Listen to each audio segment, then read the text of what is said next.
Un chaleureux salut à tous ceux qui participent à ce cours sur la connaissance de soi. Aujourd'hui, nous arrivons au sujet numéro 27, où nous allons étudier une technique très importante pour progresser dans le travail de la mort psychologique. Cette méthode est connue sous le nom de technique des 1 détail.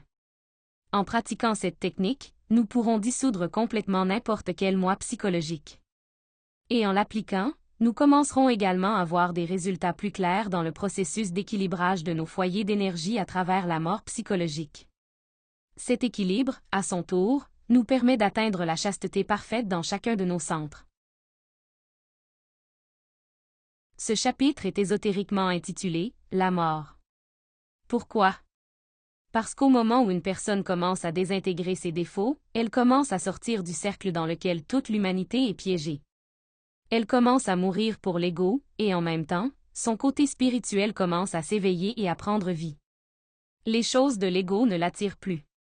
Toutes les forces qui animent l'humanité, la cupidité, l'anxiété, la luxure, la peur, la vanité, l'orgueil, l'envie, perdent progressivement leur sens. À la place, la personne découvre quelque chose de bien plus grand en elle-même. Elle commence à percevoir un but plus profond, plus transcendantal, pour son existence. Ainsi, lorsqu'une telle personne est invitée à commettre une mauvaise action, d'autres peuvent dire « Ne t'occupe pas de lui, il est déjà mort ». Et d'une certaine manière, ils ont raison, car il ne suit plus le chemin de l'humanité ordinaire. Pour ceux qui veulent encore vivre dans l'ego, nous pouvons paraître morts, voire insensibles. Mais la vérité, c'est que nous ne réagissons plus mécaniquement aux désirs de l'ego. Au contraire, notre attention est fixée sur l'éveil de cette essence divine, qui est ce que nous sommes réellement, et nous cessons de mal utiliser notre énergie si précieuse pour l'employer à des créations supérieures. À l'intérieur de chaque être humain, il existe une étincelle divine. Certaines traditions l'appellent l'âme, d'autres la nomment la buddhata, et d'autres encore l'appellent l'essence. Les noms peuvent changer selon la culture, mais la réalité reste la même. C'est cette étincelle sacrée qui vit au plus profond de nous. C'est cette étincelle qui nous anime, qui nous inspire, et qui nous donne la force de commencer un chemin spirituel. C'est elle qui éveille en nous le désir de chercher, la soif de comprendre, et la volonté de travailler véritablement sur nous-mêmes.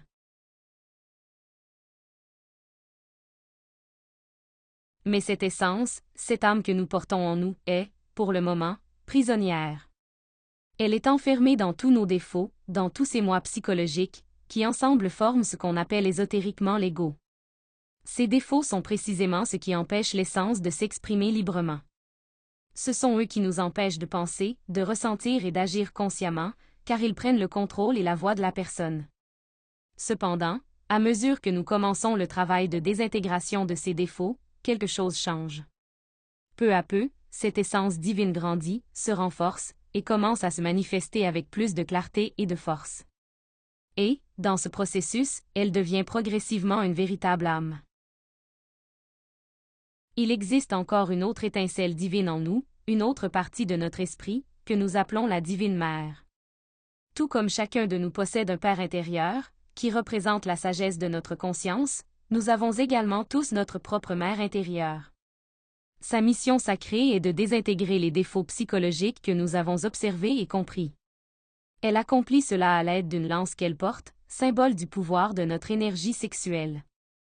À travers l'histoire et les différentes cultures, cet aspect de la conscience a été représenté sous de nombreuses formes. Mais toutes ces représentations pointent vers une même vérité, le côté féminin de notre divinité intérieure, dont le rôle est de nous purifier de l'ego que nous portons en nous.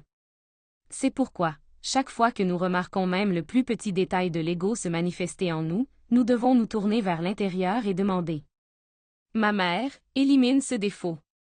Désintègre-le avec ta lance. » Et elle le fera, car telle est sa mission, nous aider à nous libérer de cette manière. Lorsque nous commençons à nous observer sincèrement, lorsque nous reconnaissons et jugeons nos manières négatives d'être, cet aspect divin de notre nature intérieure s'éveille. Il entre en activité. Et à mesure que nous l'invoquons pour désintégrer les moi que nous observons, nous commençons à ressentir sa puissance, et nous commençons à être témoins des grands changements intérieurs qui se déroulent en nous.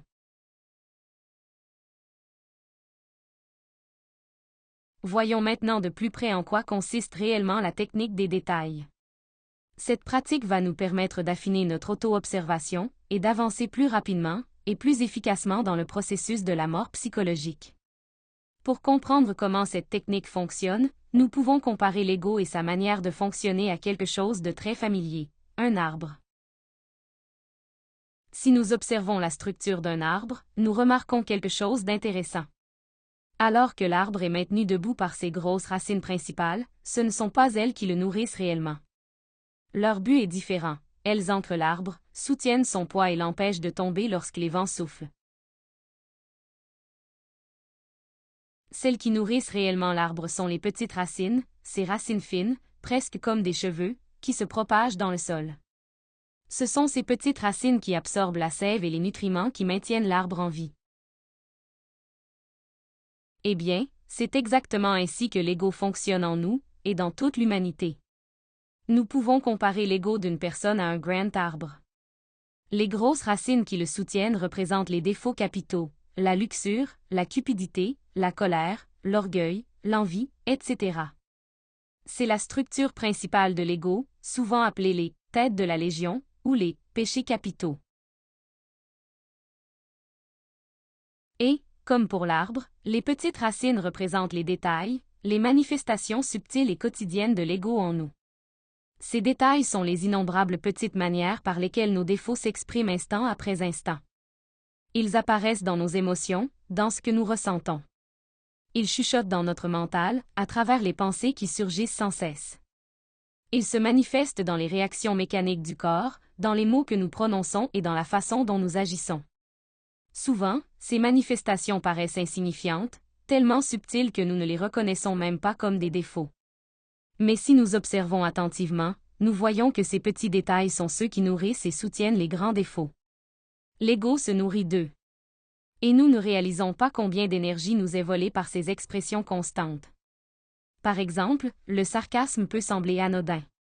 Pourtant, si nous regardons plus profondément, derrière un commentaire sarcastique se cache souvent l'orgueil, la supériorité, la critique ou le rejet. Ou bien, nous remarquons un flux de pensées négatives. Au début, elles semblent sans importance, mais en réalité, elles nourrissent discrètement la peur, l'autocommisération, l'insatisfaction ou l'envie. Lorsque nous observons l'impatience, l'intolérance ou le ressentiment, nous voyons comment chaque petite manifestation de ces états maintient notre colère en vie. Prenons l'exemple de la luxure. De petits détails comme la curiosité, les fantasmes, l'intérêt morbide ou l'habitude de consommer du contenu obscène, chacun de ces éléments est une petite racine qui nourrit ce grand défaut. Même le fait de ramasser une pièce de monnaie qui ne nous appartient pas, un détail presque inaperçu, alimente la cupidité.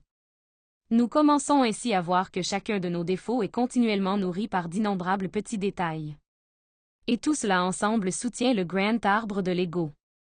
C'est pourquoi notre tâche est d'affiner notre auto-observation, afin de pouvoir remarquer de plus en plus de ces détails, surtout les plus petits et les plus subtils.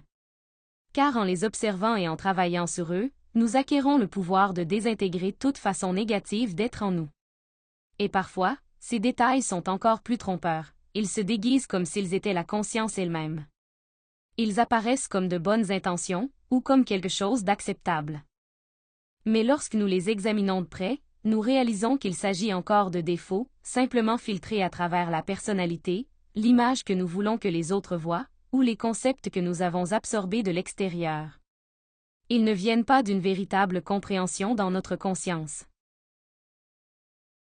Prenons un exemple pour mieux comprendre cette idée des détails, en utilisant le défaut de la cupidité. La cupidité est ce « moi » en nous qui, d'un côté, poussé par le désir, veut toujours avoir plus pour pouvoir gaspiller. Et d'un autre côté, motivé par la peur, a toujours peur de manquer de quelque chose. C'est pourquoi il vit dans un état constant de vouloir accumuler de l'argent. Or, si nous regardons attentivement, nous pouvons identifier certains de ces grands détails. Par exemple, le moi ambitieux, cette partie de nous qui crée des plans, des projets et des désirs afin d'obtenir plus que ce dont nous avons réellement besoin. Un autre grand détail est le moi voleur. C'est la partie de la cupidité qui cherche à satisfaire ses désirs en prenant ce qui ne nous appartient pas. Et cela peut se manifester de façon très subtile, dans de petits détails, comme prendre un stylo qui n'est pas à nous et le garder, ramasser une pièce ou un billet trouvé par terre qui ne nous appartient pas, ou emprunter quelque chose et ne pas le rendre. Nous pouvons trouver beaucoup de justifications pour agir ainsi, mais ces justifications sont elles-mêmes d'autres petits détails de ce même « moi ». Mais il existe aussi d'autres détails qui semblent bons en surface, mais lorsque nous les observons et les jugeons, nous découvrons qu'ils appartiennent aussi à la cupidité, et qu'ils la nourrissent indirectement. Par exemple, s'inquiéter de ne pas avoir assez d'argent pour payer certaines choses.